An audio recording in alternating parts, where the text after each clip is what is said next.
Because the audio was so terrible during my last live stream, I decided to retake this Q&A for you guys so you can listen to it with good audio. Because there were some really interesting questions, and we also have one new question which I didn't get to in the last live, and that is by Chantal on how to deal with people judging you eating differently. And I think this is such an important question. And I definitely struggled with people judging my food choices as well in the very beginning when first transitioning to a new lifestyle and diet. And I think the most important thing is to acknowledge that it takes time, just like learning a new instrument or learning how to drive a car. It takes time learning how to do all the different things in this lifestyle. And one of those is to be really, really confident and in what you're doing. And that will come with time. And the more confident you become, the easier it is going to be to not get affected by the judgment. But what I've also found, the more confident I am, the less vulnerable I am for judgment, and the less I even attract other people judging me, because they can see I'm so confident. They don't even, they're too scared maybe to judge me, or at least show their judgment, because I'm so confident. And then the other thing is, if I still get judged, I always react with love and compassion for them. And I really know, hey, they just really don't know what all of this is about. They maybe really don't know why I'm doing this. Maybe they haven't suffered as much as I have in the past, so they don't have a desire to even do anything about their diet. So that's the first question. Love is always the answer. I found for, maybe not always, but for a lot of problems or challenges, when we step into our heart, we connect with our heart, and we have true compassion and understanding for the people, everything becomes so easy. So next question is by Tal, and that is if I can share about how to heal the skin from pimples on a fruit diet.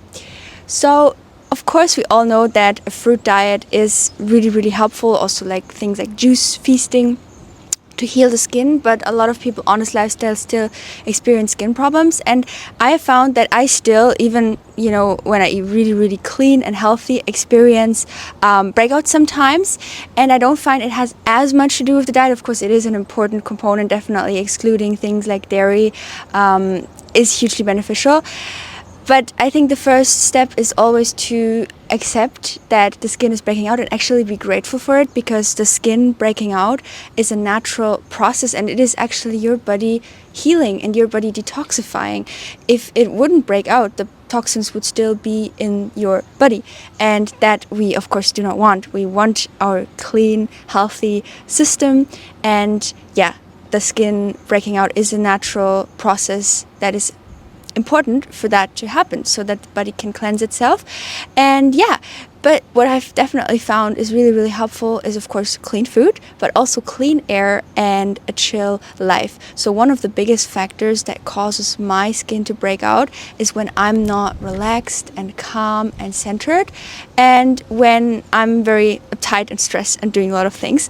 And of course, sleep is also really important, but I would say a chill life, clean air and clean diet is the most important. But then there's one practical thing that you can do that I found, oh my god, when I just do this one thing, my skin gets so clear again, and that is to use bentonite clay. You might have heard me talk about bentonite clay before on this channel. I use it also for brushing my teeth. So I think it's a great product. You can find it in most drugstores. Sorry also for the wind. I'm currently at the beach. So bentonite clay, I just do kind of a mask where I put bentonite clay and water, and I mix it so that it's a firm substance, and then I put it on my entire skin, and this is so great for getting clear skin. So I definitely highly recommend you check that out if you want clear skin and you struggle with it. The next question is by SheShris, and she asked, what are my thoughts about dried fruit and nuts for weight loss? And definitely it's important to know that calories in nuts and dates are a lot more dense, so they're more calorie dense compared to things like fruits and vegetables, obviously, which I'm sure if you have been following a raw food diet, then you probably know that already. And that's why I think it is important to keep track of how much of those things you eat. I don't think it's necessary to track your calories long term, but I think just for a couple of days it's good. first of all, to make sure you're eating enough, but of course also to make sure you don't overeat on these calorie-dense foods, because the more you eat of those, the less space for calories, in a way, you have for the, higher water content foods, which are the things that are really going to make weight loss very, very easy and effortless, so that you don't even have to plan or do anything. It just shreds off effortlessly. But yeah, I definitely think both can be incorporated for weight loss. Personally, I don't really do nuts, just because I find they don't digest as well. I do hemp seeds, however, because I find they make really nice salad dressings, and those digest really well for me. They also have a nice omega-3 to omega-6 ratio, which we always want to make sure of. And yeah, if we have those, I personally like to combine dates with less calorie dense foods. So in my salad, for example, I make a salad dressing with a lot of dates and hemp seeds, and I put that over the salad, so I have something that's high in water and I have something that's more calorie dense. And yeah, just tracking it for, 2 or 3 days, just to give a rough feel of it, because it can be very easy to just shove down a pound of dates, and not only is that going to really add up a lot of calories, which, of course, if we want to lose weight, we don't need to go super, super low, but we do want to make sure that we don't, eat 3,000, 4,000 calories. I mean, depending what your size is, and if you're male or female. But if you're the average female, then yeah, we want to aim for something like 2,000 calories. And yeah, when we eat a lot of dates, it can overshoot, for weight loss, that is, not for weight maintenance. When we go into weight maintenance, it's a lot easier. Like currently I'm eating 2,200 most days, sometimes more, sometimes a little bit less. I really go by how much do I feel like, how much am I craving, and I have been maintaining my weight for the past 5 months or something. So that's really, really nice. And then Lily asked about how do you feel about the pressure of being fully raw? I found it is so challenging to be completely raw, but often get guilt, especially if I can feel some reactivity to what I've eaten. It can feel really intense.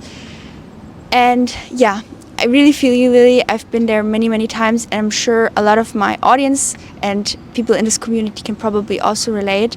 It is just one of the uncomfortable sides of changing your diet, is being confronted with the fact that you've now seen what you can feel like, and you cannot unsee what you have seen.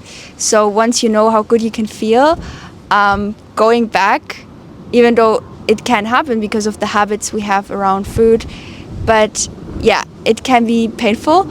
And yeah, I've found it really, really helpful to just be super gentle with myself in the process.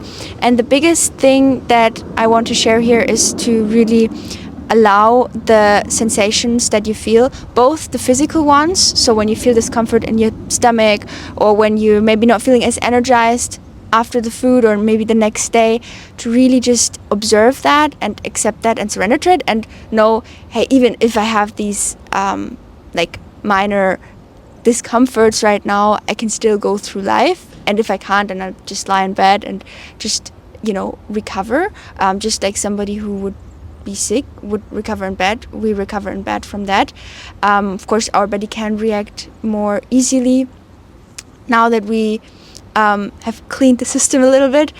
So being really, really accepting of that, and then also being accepting of the guilt that we're feeling around our food choices, and letting go of that. So allowing, first of all, the guilt to come up, and feel it in our heart, and let it expand in the entire body, so we're really feeling it, because through that allowance of this emotion, we can then drop it and say, hey, I don't want to feel this, it doesn't feel good, I want to feel joy, I want to feel excitement.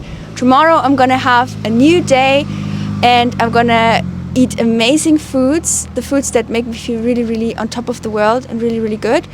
And yeah, using this as fuel for your choices, so that when it gets, to a new decision, and you're asking, okay, should I eat this or this, or should I eat this junk on this dinner party, then using this experience of the discomfort, both physical and emotional, but mainly the physical one. The emotional you just want to drop, because guilt does not help us to transform. So yeah, and then in that moment when you're thinking, should I have that cake or not, remembering this is how I felt, no, I don't want to feel like that, and really using that as fuel, as fire, as positive excitement fire. Because if we go through these challenges with joy and excitement, it's just so much easier to overcome them. And yeah, again, circling back to what I said in the beginning, love is always the answer. So yeah, really meeting ourselves with love. And yeah, Lily also asked my opinion on beans and legumes. And yeah, I had a little bit of a tofu phase this winter, where I've just been, craving it so much. And then I actually talked to my friend Dylan, which you might know. He also has a channel, Dylan Elias. Great interviews. Big shout out to him. And I asked him, what could it be? Do you have an idea? And then he looked up what is high in tofu, and we found out that it's really high in selenium. So then I ate some Brazil nuts, and all of a sudden my craving for tofu went away. However, I do enjoy tofu a little bit more than Brazil nuts, so I still incorporate it a lot. And now, currently, I don't crave it anymore. So if I crave something, I will eat it. I'm not saying you need tofu in your diet or you need beans and legumes in your diet, but if you feel like it brings you joy, it brings you into balance, then definitely go for it. I do, however, prefer most of my calories coming from carbohydrates, which do also include protein. Like every fruit and vegetable on the planet has protein in it. But yeah, I don't eat legumes for the protein. I just eat them when I want to have the taste experience, or if I really, really crave them. But I do find that carbs digest more easily and they convert more easily into energy, which is amazing because you eat, you're all of a sudden ready to go. It's just so good. I don't have that with legumes or beans. So yeah, they're definitely harder to break down into glucose, which, all the fuel that our body is using is glucose. Every single cell in the body runs on glucose. So if you eat beans and legumes, your body first has to convert those into glucose, break down all the different molecules. It's a very challenging and effort. It requires a lot of effort for the body, a very challenging process. So if we want to relieve the burden from our body, then, let's just speak optimal terms here. We, of course, don't want to go for perfection, but it's just important to know that, which, yeah, I'm sure a lot of you know that already, but yeah, that's my thoughts on beans and legumes. But I think it's so important to not be so fixed on all these concepts and ideas and want everything to be perfect, but also to focus on the joy of life and what, brings light to your heart, what makes you excited. And if you feel excited about rice with beans, then I think it's great, and you can still feel really, really good after that meal. So yeah. And then the last question is by HarryTheHead about, can you please make a video how you do your manifestations? I've heard of it, but is there a special technique? Yes, and first of all, I want to share, it does work. So I made the vision board, 1 year ago. I think I shared about it in my last manifestation video. And there was a lot of pictures of me surfing and being at the beach. And yeah, now I'm at the beach, gonna go for a surf with Joao, who I'm visiting right now. And yeah, it's just really cool to see now how it works, but it has worked with some other things as well. But yeah, making a vision board is the most powerful thing, I would say. And what I've also found helpful is to not just randomly make a vision board, but really there's the Wheel of Life. You can just Google Wheel of Life and then you'll find all the different life areas. So relationships, money, purpose, or you can find different versions. You can find one that you like, and then for every area of life you could start with just one picture, having one picture for each area, so that you would have 6 pictures, and you could, for example, make that into a background of your desktop or your phone, those 6 pictures, arrange them in a collage, or you could just print those 6 pictures out, put them on a wall, and of course you can make more pictures. I think I have around 20 pictures on my vision board, and I update it regularly as well. That's really important because it really needs to excite you when you look at it. And yeah, then charging that vision with a lot of excitement and joy, and also letting yourself know that it's safe for me to have that, like because we're often scared of change because we think it's safer to stay in our comfort zone, but actually our dreams are safe when we have the right dreams that really excite us. So yeah, knowing that it's safe and charging it with a lot of excitement and joy. And yeah, the third technique, so vision board, charging the vision, and also being uber grateful for everything that you have right now. So when I was still living in Germany, I still loved it and everything, but it was not where I knew like this is what really excites me. Like, it was a nice apartment and everything, but still, even though I knew there's more to come, every day I was so freaking grateful for my apartment. I was so freaking grateful for the forest where I lived. I was so grateful for my kitchen, for my family, and just everything that, and I'm still grateful for my family, but yeah, being really, really grateful for everything you have, even if it's not that much, but being really, really grateful for that, because from that inner state of gratitude, it's much easier to attract more that brings you that gratitude, that feeling of joy and love and excitement. So yeah. And then the last one is to just take action, which these impulses of what you need to do are going to come to you, or things will naturally happen, like the right people are going to contact you, or you're going to be at the right place in the right time. When you have that vision, you charge it with excitement, and then you also do take action when you get these small subtle impulses to do something, and you trust them. Yeah, so that's the Q&A. Hope you have a great day, and sending you much love. Bye.